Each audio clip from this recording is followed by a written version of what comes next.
Ada beberapa penjelasan yang aku nak sampaikan dalam episod kali ini. Menjelaskan apa yang dimaklumkan oleh Tengku Zafrul, sebenarnya aku tak setuju. Kenapa? What's up guys, Assalamualaikum dan salam sejahtera kepada korang semua yang sudi menonton Saja Simbang. Aku Faizwan. So, dalam episod ini ada berita yang berkait dengan isu KWSP semestinya lah. Cumanya, alasan yang aku nak bagi tahu ni berdasarkan situasi sebenar. Memang Tengku Zafrul ada maklumkan tentang perkara ini. Ia ada melibatkan data-data dari segi KDNK yang mana ada menunjukkan prestasi pertumbuhan dari segi peratusan yang aku akan tunjukkan sebentar lagi. Tapi sebelum tu, bagi korang yang masih lagi belum subscribe ke channel ini, please klik button subscribe dan jangan lupa share dan juga like video ni guys. So, sebelum itu aku akan tunjukkan satu video yang mana dia ada ceritakan sedikit lah pertumbuhan ini dan kita dengar dulu apa yang dia cakapkan dan sampaikan. Jom kita tengok. Aku play kat sini ya. Tiga suku berturut-turut. Suku keempat 2021 tumbuh 3.6%. Suku pertama tahun ini tumbuh 5%. Dan suku kedua tahun ini tumbuh 8.9%. Pertumbuhan tertinggi di Asia Tenggara bagi tempoh tersebut. Stop. Kita stop dulu kat situ. Dan kita bagi korang yang tak tahu KDNK tu apa. So kita tengok kat sini dulu. Sekejap Keluaran dalam negara kasar. Keluaran dalam negara kasar KDNK. Ini bagi siapa yang tak tahu apa yang pertumbuhannya itu. Sesebuah negara adalah satu cara untuk mengukur ekonomi nasional sesebuah negara. Fine. KDNK bermaksud jumlah nilai pasaran keseluruhan barangan dan perkhidmatan terakhir yang dikeluarkan dalam sesebuah negara pada masa tertentu, lazimnya dalam tahun kalender. Ia juga mengambil kira jumlah nilai yang dicampur pada setiap peringkat pengeluaran untuk barangan dan perkhidmatan terakhir yang dihasilkan untuk sebuah negara pada masa tertentu dan diberi dalam nilai wang. Dalam kata lain, anda perlu mencampurkan perbelanjaan pengguna, ini termasuk pengguna, dan perbelanjaan pelaburan, perbelanjaan kerajaan dan nilai ekspor dan ditolak dengan nilai import. Pengukuran KDNK lazimnya digunakan untuk tahu keadaan ekonomi sesebuah negara. Negara yang mempunyai KDNK yang tinggi selalunya negara kasar, kuasa besar ekonomi, contohnya seperti benua Amerika, Malaysia Syarikat, Jerman, Eropah dan sebagainya. So kita tahulah basic apa itu KDNK yang dimaksudkan oleh Tengku Zafrul, pertumbuhan. Dan pertumbuhan ini kalau dirujuk balik dari segi pasaran untuk barangan dan perkhidmatan yang terakhir berkaitan dengan produktiviti yang berlaku. Contoh yang dia check, dia detect data ini berikutan dengan sektor pekerjaan. Maksudnya pengangguran yang semakin jatuh. Pengangguran yang semakin jatuh maksudnya ramai sudah mula bekerja lah. Dia mula bekerja. Jom kita tengok paparan ini. Apa yang dimaklum oleh Tengku Zafrul.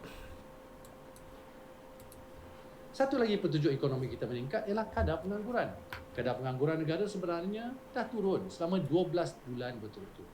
Kadar pengangguran terkini bagi Julai 2022 ialah 3.7% berbanding puncaknya iaitu 5.3% pada bulan Mei 2020. Bila kadar pengangguran semakin turun, apa maknanya? Maknanya makin banyak majikan telah beroperasi semula, malah telah meningkatkan operasi, jadi mereka perlukan lebih ramai pekerja. Setiap kali saya turun padang, saya akan tanya orang yang saya jumpa ni, bagaimana keadaan sekarang?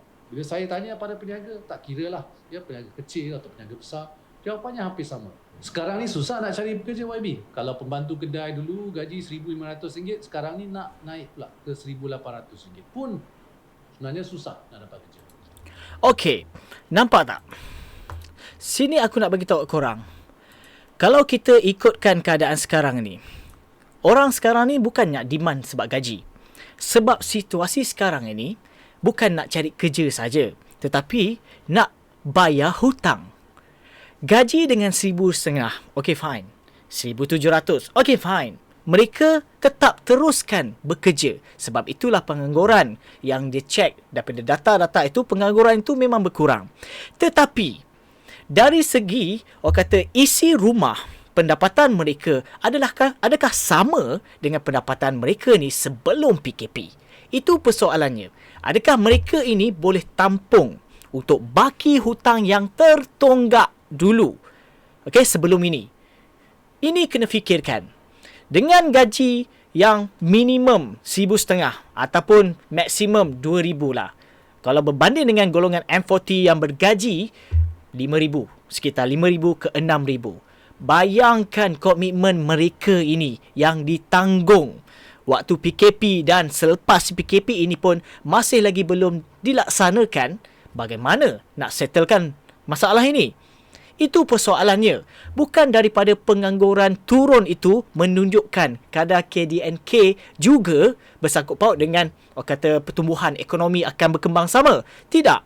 Kena tengok, selidik. Sebab tu aku bagi tahu episod sebelum ni. Selidik bawah-bawah secara mendalamnya untuk pastikan adakah mereka ini, kesimpulannya dapat selari tak mereka ini berkembang. Maksudnya dengan kadar bilangan tertonggak yang meningkat dan dah orang kata sampai nak jual rumah, dah kena lelong dan sebagainya. Adakah mereka dalam situasi yang sama?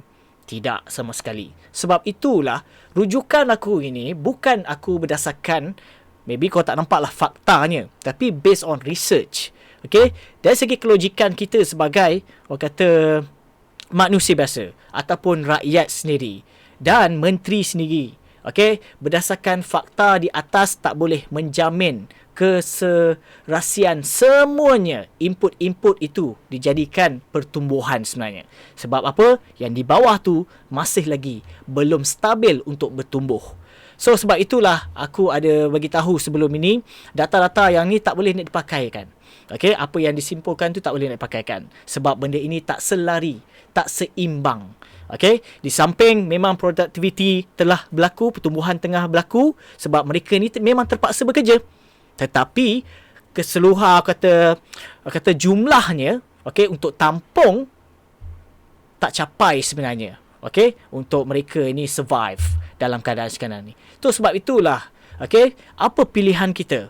Kerajaan ataupun Tengku Zafrul baru-baru ini pun ada maklumkan. Kalau kita ikutkan daripada kenyataan rasmi beliau melalui posting Dr. Ashraf baru-baru ini. Kenapa aku bagi tahu? Kalau tengok kat sini kan, isu OPR ni kan. Dan juga isu ni lah, aku kaitkan isu kesan inflasi ni.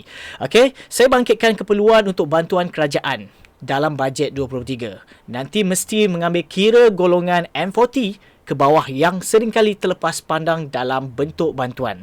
Kerana mereka juga ada antara yang amat terkesan dengan kos sara hidup dan harga barang yang mencanak naik. Ditambah dengan OPR yang dinaikkan untuk menangani inflasi. Apa kata Tengku Zafrul? Perkara ini juga sedang dipertimbangkan secara mendalam oleh pasukan penyediaan bajet negara, termasuklah subsidi-subsidi yang dapat membantu mengurangkan beban rakyat. Cuma isunya untuk mencari formula keseimbangan agar kerajaan tidak terbeban dengan hutang yang boleh menjejaskan rating negara. Berikutan dengan statement ni, sekiranya benda ini akan diwawarkan dalam bajet 2023 nanti. Dia akan fikirkan apa solutionnya. Tapi please lah, bukan bentuk bantuan seperti BKM.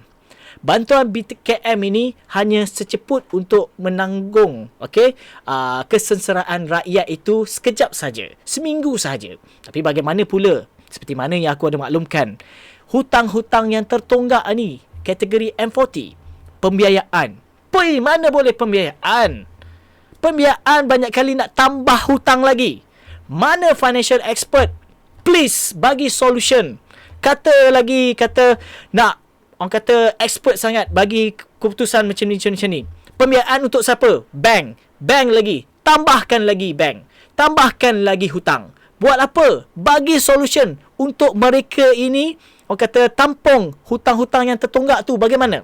Apa solutionnya? Expert sangat, please bagi solution. Sesiapa yang sedang menonton ni, please tag. Beliau, siapa yang aku maksudkan tu, tag kat bawah. Aku nak tahu apa jawapannya. Aku tak nak konen-konen mana-mana. Cumanya bagi solution bagi kategori mereka yang terkesan ni. Apa yang kita patut lakukan untuk mereka yang mempunyai baki tertonggak ni? Ini yang kita nak fokuskan. Adakah BKM, bantuan kerajaan? JKM? Come on guys. Please, cuba sedar sikit. Cuba buka mata sikit ruang tu. Jangan tengok dekat atas tu saja. Cuba selidik kat bawah. Apa solution? Sebab itulah tuntutan kali ini KWSP 2.0 ingin kita highlightkan bagi mereka yang betul-betul bersasar ni. Ini kita highlightkan. Bukannya menyeluruh lagi dah. Kita dah tak nak menyeluruh dah. Kita nak fokuskan mereka yang betul-betul terkesan sahaja. I tutup bendanya. Ini nak fokus bayar hutang ni. Baiklah guna duit korang. Kot. Duit menteri ke, duit financial expert ke, kalau dah expert sangat. Please, tak payah sebut-sebut. Tak payah sebut-sebut cerita pasal orang kata bagaimana tips-tips kewangan dan sebagainya untuk simpan. Dah terlambat. Mereka ni adalah stage yang lambat. Okay, dah terlambat. So sekarang ni solution yang stage ni macam mana nak solve dia. Itu yang perlu kita cari. Itu saja perkongsian dalam episod kali ini. Diharap sikit semangat memberi info yang terkini daripada channel Nusa Sembang. Bagi korang yang masih lagi belum subscribe ke channel ini guys, please klik button subscribe dan jangan lupa share dan juga like. Aku Faizwan. Assalamualaikum.